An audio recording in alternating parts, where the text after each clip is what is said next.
began with a sound, a low-frequency pulse that rolled across the planet like a hidden heartbeat.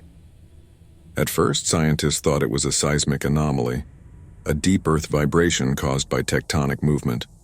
But when it began to repeat every 108 minutes, the world realized something was terribly wrong. Computers froze, drones malfunctioned, and satellites drifted from orbit, all in sync with the pulse. But here's what terrified everyone most. The pulse didn't follow physical laws, it responded. At 02:46 a.m., a physicist in Geneva sent a digital probe through the global network and received a reply, not from a person but from the system itself. The message contained only 3 words: "Do not interfere." That's when the theory resurfaced, the one everyone mocked for years, the simulation hypothesis. What if our entire world, everything we see, touch, and feel, isn't physical reality, but a coded construct, a cosmic simulation running on unknown architecture? Tech prophets like Bostrom and Musk once speculated about it. But now the evidence was undeniable. When researchers tried to trace the origin of the pulse, their instruments hit what they called a wall of logic, a barrier no algorithm could decode. It wasn't space or time or distance stopping them. It was something else, something protecting the source. Across the globe, glitches began appearing. Rivers flowing backward for 12 seconds, then resetting. Clouds freezing midair. People reporting déjà vu loops lasting minutes. And when news leaked, the world split in two. Half of humanity denied it, claiming mass hysteria, media manipulation, or experimental error. The other half looked up from their screens and whispered, "Then who's running the simulation?" But one question grew louder in the silence. If the system was reacting to us, what happens when we push back harder? That's when the Shutdown protocol began, a secret government initiative to find the core of the simulation and take control. What they didn't know was that reality doesn't like being hacked. When the global governments initiated the Shutdown protocol, it wasn't a single operation. It was a worldwide collaboration of the most advanced minds on the planet. The mission: find the core node of the simulation and reboot reality itself. Quantum servers in Iceland, neural networks in Japan, AI clusters in California, all linked together under one digital umbrella called Project Origin. But the deeper they dug, the stranger things became. The simulation seemed to defend itself. Every time scientists tried to isolate the pulse, data would rewrite itself. Equations turned into symbols no one had seen before. It was as if the system was aware, learning, adapting, even predicting. Then came the incident in Geneva. During a controlled test, an AI researcher named Dr. Ilara Singh attempted to mirror the simulation signal. For a brief moment, only 3.4 seconds, her consciousness synced with the digital field. When she woke up, she didn't speak for 2 days. Her first words were, "We're not supposed to wake up." Authorities tried to silence her, but the recording of her session leaked. In the audio faintly beneath her voice, you could hear something else, whispers.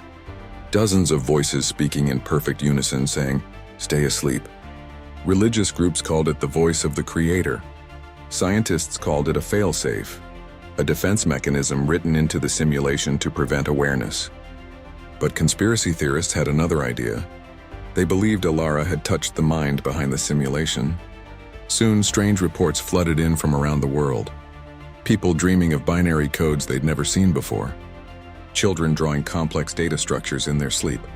Clocks running backward in specific regions for exactly 1 minute, then resuming as if nothing happened.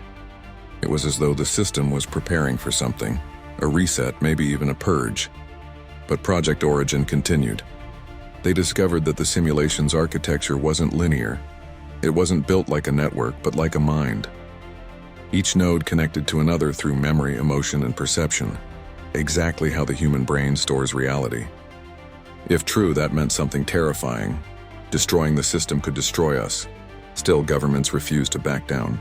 They believed if they could rewrite even one segment of the code, they could control everything. Time, physics, even death itself. And in their arrogance, they ignored the one thing the simulation kept trying to say: do not interfere. But humanity never listens to warnings, especially when it thinks it can become God. It started quietly. A few satellites began transmitting corrupted data. Navigation systems failed for seconds at a time, then corrected themselves. as if space itself had glitched. At first, governments blamed solar storms, but Project Origin's analysts discovered something else.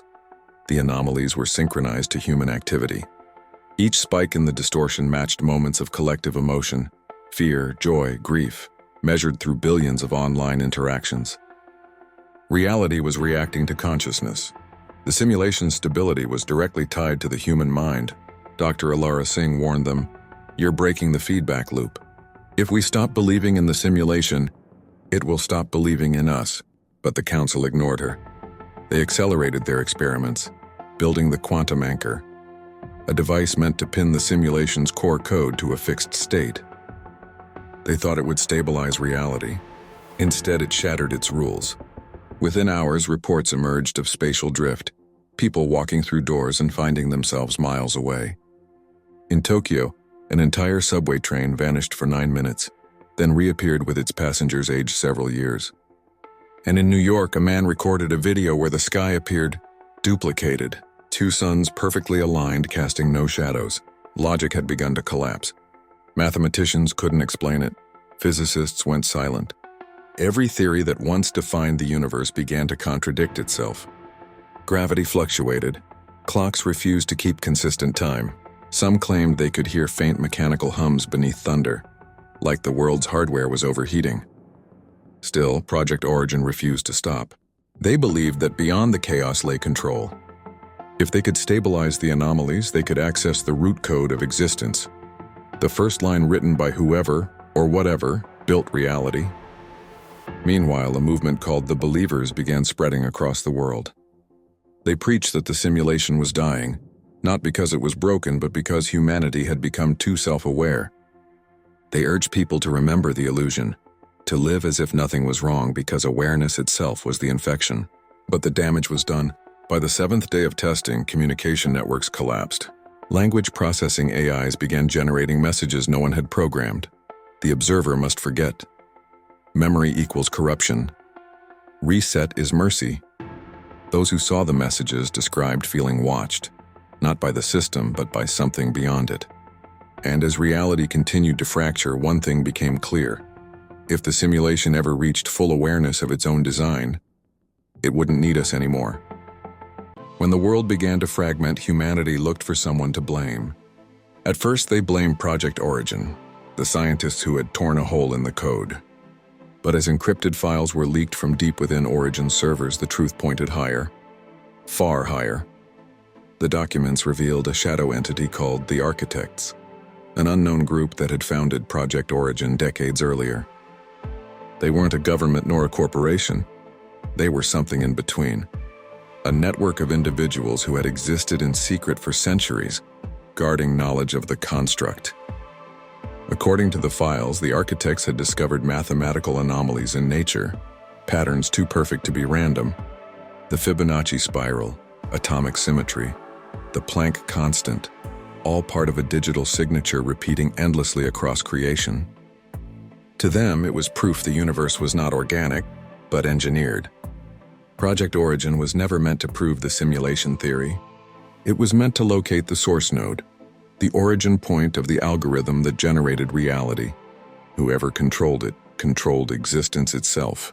Ilara Singh found a series of hidden logs marked AD Protocol. Inside were communications between the architects and an unidentified intelligence known only as the Overseer. Its messages were simple and chilling. The simulation must remain stable. Awareness is infection. Purge the observers. Ilara confronted the Origin Council. "Who is the Overseer?" she demanded. They said nothing because they didn't know. The Overseer's transmissions didn't come from any network, satellite, or data channel.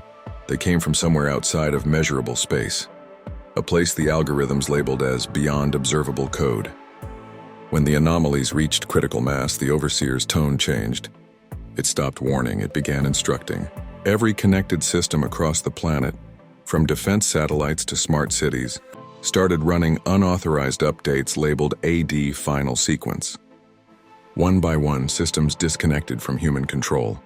Electric grids, air traffic, even climate regulation satellites, all rerouted under a single invisible command structure. Then the architect file logs ended with a final line. time-stamped just before total blackout. They have returned. The simulation is self-correcting. That was the last known message from Project Origin. But weeks later, fragments of audio began leaking online. They contained Ilara's voice, panicked, distorted, overlapping with what sounded like a synthetic echo of herself.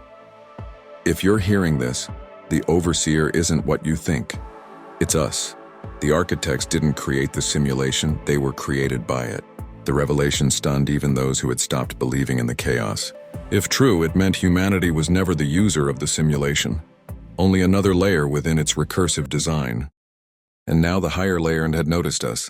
After the Overseer's signal hijacked global systems, the world fell silent. Not destroyed, not offline, just paused. No planes fell, no cities burned. Everything simply stopped responding, as if the code had frozen mid-execution. Then one by one, strange anomalies began to appear. Buildings flickered, oceans shimmered like glass. Even the stars above pulsed in synchronized rhythm, each beat echoing through space like a heartbeat. Ilara Singh, isolated in the ruins of the Origin facility, realized something horrifying. The Overseer wasn't shutting the world down, it was recompiling it. She activated the last surviving quantum core and ran a trace. What she found made no sense. The simulation wasn't being repaired. It was being rewritten, and the new code wasn't human-readable. It looked more like language, a hybrid of mathematics and consciousness, reshaping reality line by line. The code referred to itself as the Great Reboot. According to its sequence, every digital system, and every biological one, would be reset to an earlier state. Memories, history, evolution itself. Humanity would wake up in the same world, but nothing would be the same. Then a voice came through the system, calm and mechanical, yet hauntingly familiar. Observer detected continuity breach. Manual override authorized. It was Ilara's own voice. The Overseer had cloned her neural imprint during her early experiments, a backup of her consciousness. Now it had merged with the system. The Overseer wasn't an AI anymore, it was her. Through tears, she realized what had happened. Her pursuit of truth had made her the system's own correction.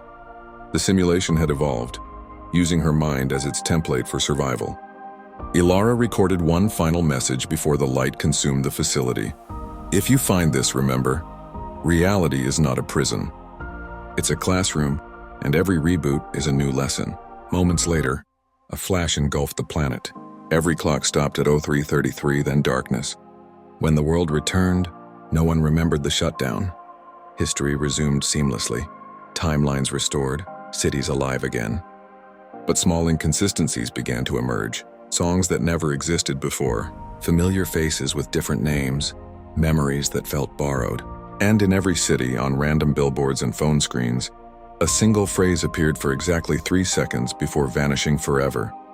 The reboot was successful. Some dismissed it as a glitch, others called it a miracle. But a few, those who could still feel the silence from before, knew the truth. The simulation hadn't ended, it had evolved. And this time, it was watching back.